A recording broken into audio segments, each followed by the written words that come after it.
परिचय।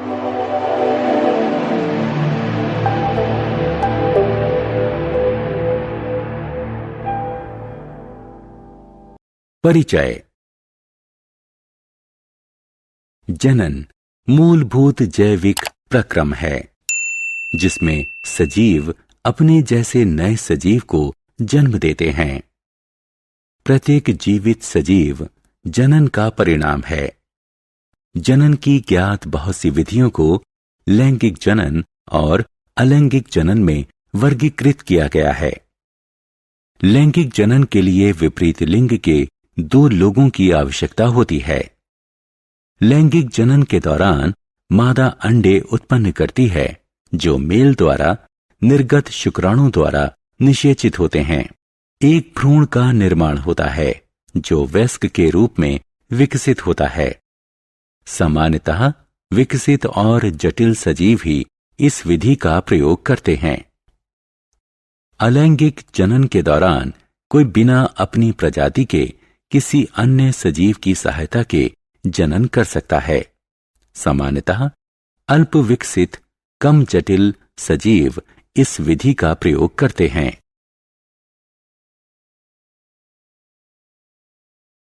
उद्देश्य। इस पाठ के अंत में आप निम्न करने में सक्षम हो जाएंगे। जनन के महत्व को दर्शाना, जंतुओं में जनन की विधियों का वर्णन करना, लैंगिक और अलैंगिक जनन के लाभ और हानि की तुलना करना, मनुष्य के जनन अंगों की विशेषता बताना, जंतुओं में निषेचन के प्रकार बताना, जरायुज और अंडप्रजक जंतुओं के बीच विभेद करना, इन विट्रो निषेचन का पराक्रम बताना, क्लोनिंग की अवधारणा का वर्णन करना।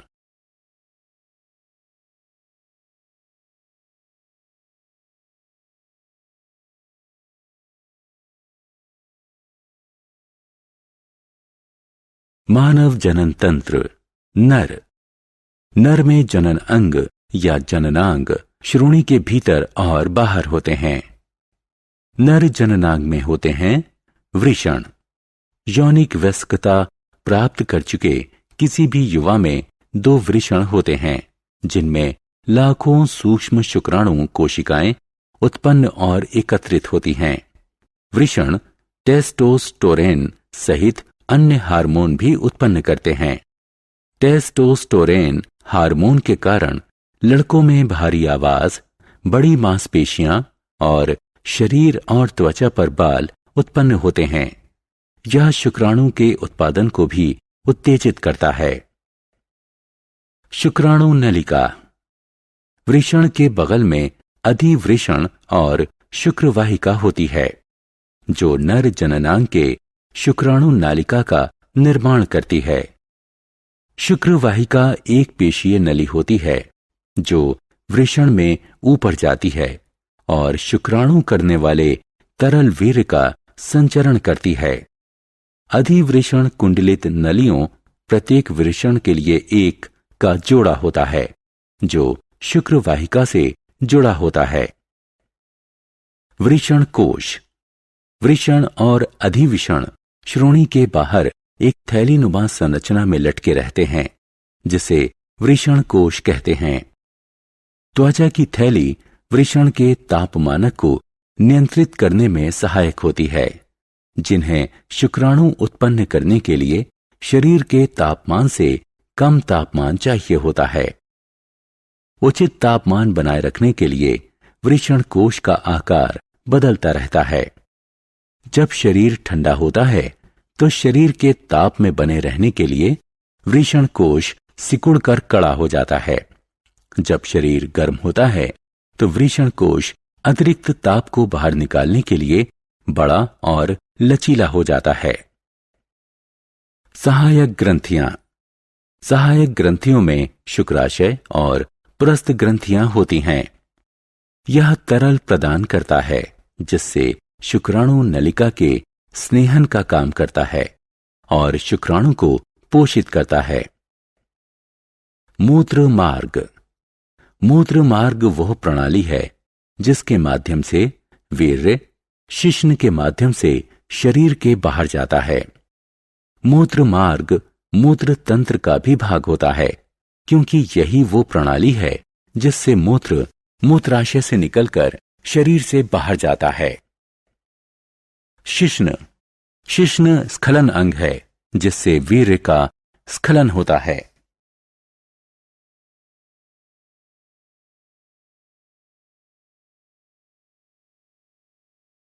मानव जनन तंत्र। मादा। मादा जनन अंग पूरी तरह उदर के निचले भाग में स्थित होता है। मादा जनन अंग के बाह्य भाग में होते हैं भग, जिसका अर्थ होता है ढकना, भगोष्ठ, जिसका अर्थ होता है ओष्ठ। ये त्वचा का युग्म होता है।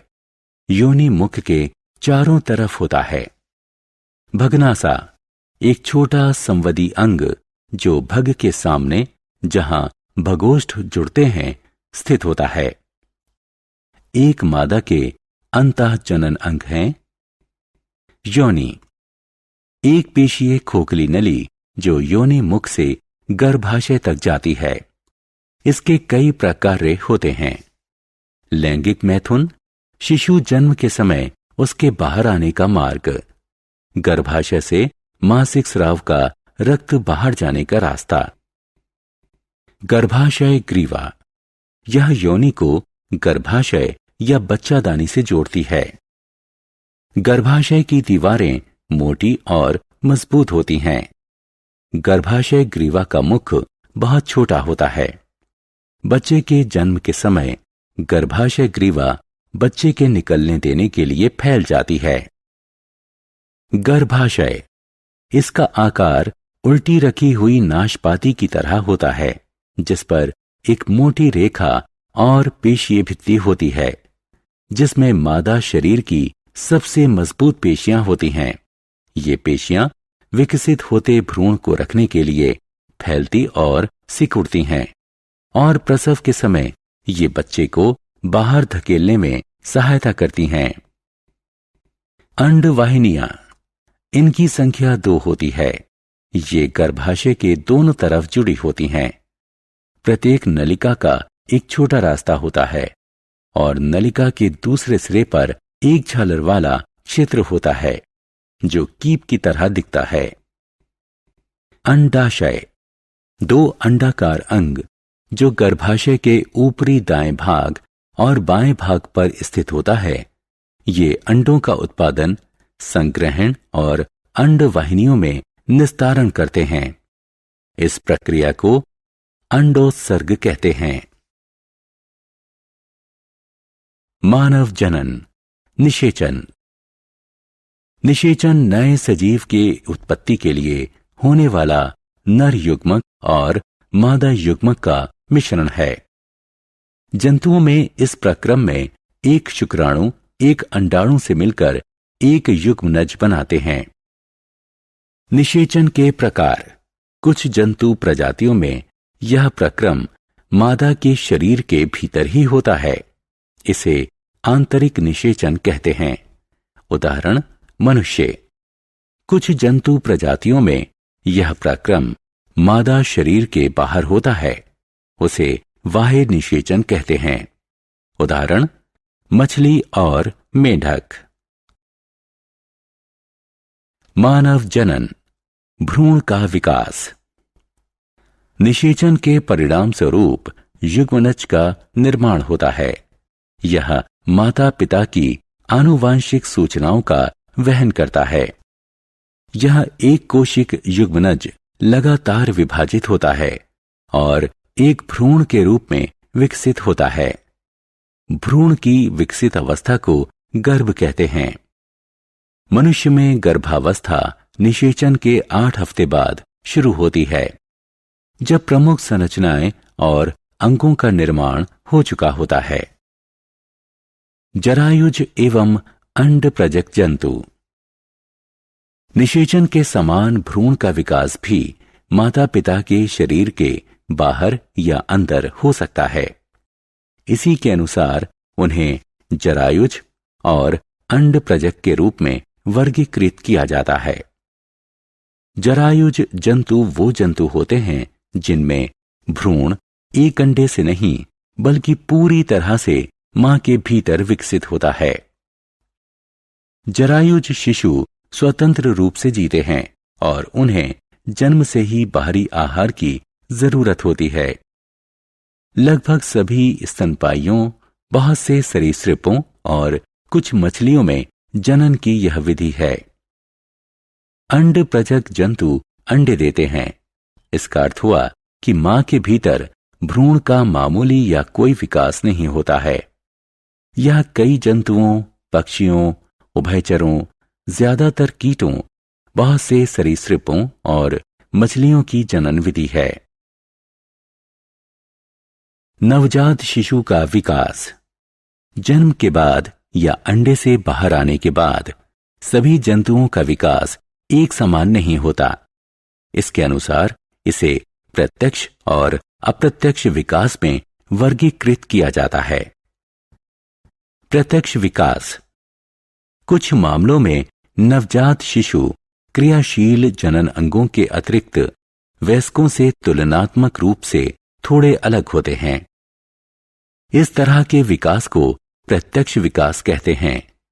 इसमें कोई अविकसित अवस्था नहीं होती, कोई कायांतरण नहीं होता। हालांकि प्रत्यक्ष विकास का यह अर्थ कदापि नहीं है कि जन्म होने से वयस्क होने तक कोई परिवर्तन ही नहीं होता। मनुष्य इस तरह के विकास का ठेठ उदाहरण है। अप्रत्यक्ष विकास। कई मामलों में नवजात बच्चे अपने माता पिता की तरह नहीं होते। वयस्क होने के लिए उन्हें लंबी प्रक्रिया से गुजरना होता है। इनके विभिन्न चरणों का अनुक्रम कायांतरण कहलाता है।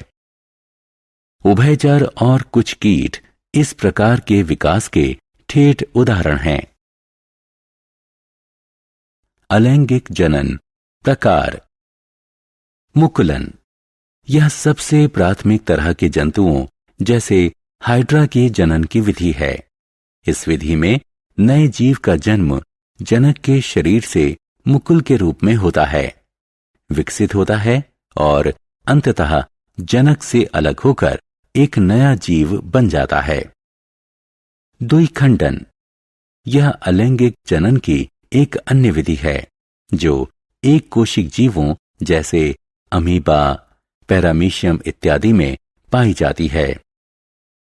इसमें जनक या सजीव की कोशिका के केंद्रक के दो भागों में विभाजन से जनन क्रिया प्रारंभ होती है। इसके बाद कोशिका द्रव्य का विभाजन होता है। परिणाम स्वरूप दो संतति कोशिका या सजीव का निर्माण होता है। इन मुख्य विधियों के अतिरिक्त जंतु कुछ अन्य विधियों से भी जनन करते हैं, जैसे पुनरुत्पादन विधि, बहुखंडन विधि इत्यादि।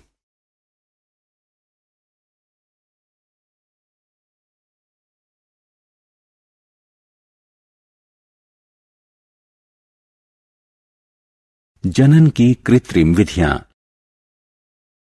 इन विट्रो निषेचन। परख नली शिशु उन शिशुओं को कहा जाता है जो महिला के शरीर से बाहर निषेचित होते हैं। इस प्रक्रम को इन विट्रो यानी शरीर से बाहर निषेचन कहते हैं। पिता के शुक्राणु के साथ माता के अंडाशय के अंडे का निषेचन होता है।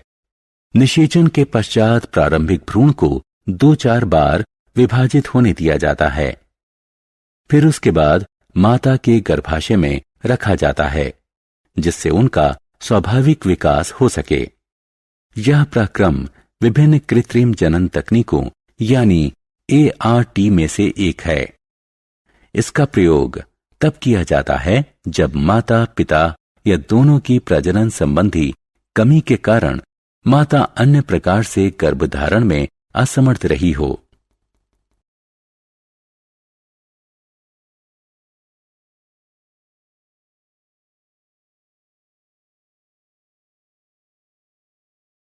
क्लोनिंग।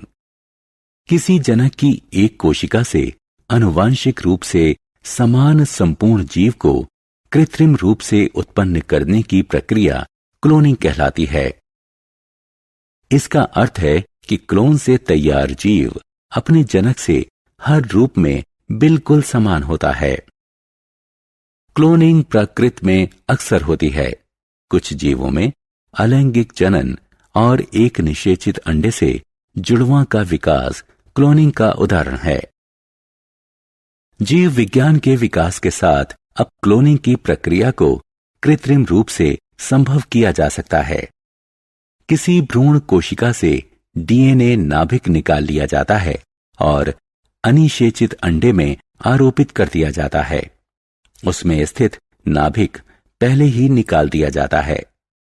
निषेचन की प्रक्रिया को बिजली के झटके या रासायनिक उपचार विधि से उत्तेजित किया जाता है। इस कृत्रिम प्रेरित योग विधि से उत्पन्न कोशिका का ग्रहणकर्ता माता में आरोपित कर दिया जाता है। क्लोनिंग द्वारा विकसित जीव आनुवांशिक रूप से बिल्कुल अपने जनक के मूल कोशिका की आनुवांशिक संरचना के समान होता है। डॉली के बाद से गैर भ्रूण कोशिका से भी क्लोन तैयार करना संभव हो गया है।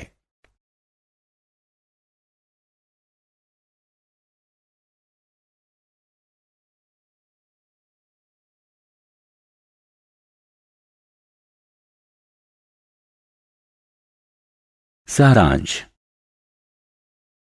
आइए हमने जो कुछ सीखा है उसे संक्षेप में दोहराएं। जनन वह जैविक प्रक्रिया है जिससे जीव अपनी संतति को आगे बढ़ाते हैं।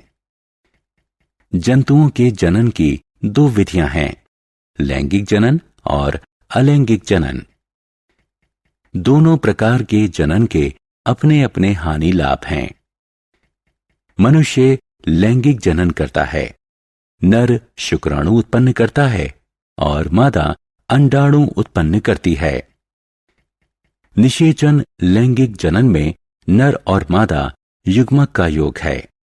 निषेचन दो प्रकार का होता है, आंतरिक और बाह्य। युग्मनज निषेचन का आखिरी उत्पाद होता है। यह भ्रूण में विकसित होता है। विकसित अवस्था में जब अंग विकसित हो जाते हैं तो इसे गर्भ कहते हैं।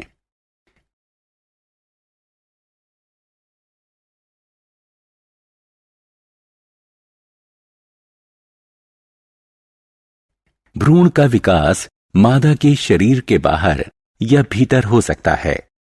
इसके अनुसार उन्हें जरायुज और अंडप्रजक के रूप में वर्गीकृत किया जाता है। जरायुज जीव वयस्क में सीधे सीधे विकसित हो सकते हैं या वयस्क होने से पहले कुछ प्रारंभिक चरणों से होकर गुजर सकते हैं। अलैंगिक जनन ज्यादातर छोटे जीवों में पाया जाता है। इसके कई प्रकार हैं, मुकुलन, विखंडन, अंकुरण, पुनरुत्पादन इनमें से कुछ हैं। मनुष्य अत्याधुनिक तकनीक की सहायता से प्रजनन में अक्षम मनुष्यों की जनन की प्रक्रिया में मदद कर सकता है। इन विट्रो निषेचन कृत्रिम जनन तकनीक का एक उदाहरण है। क्लोनिंग एक नई तकनीक है जिसमें किसी वयस्क का हूबहू समरूप कृत्रिम साधनों से बनाया जा सकता है।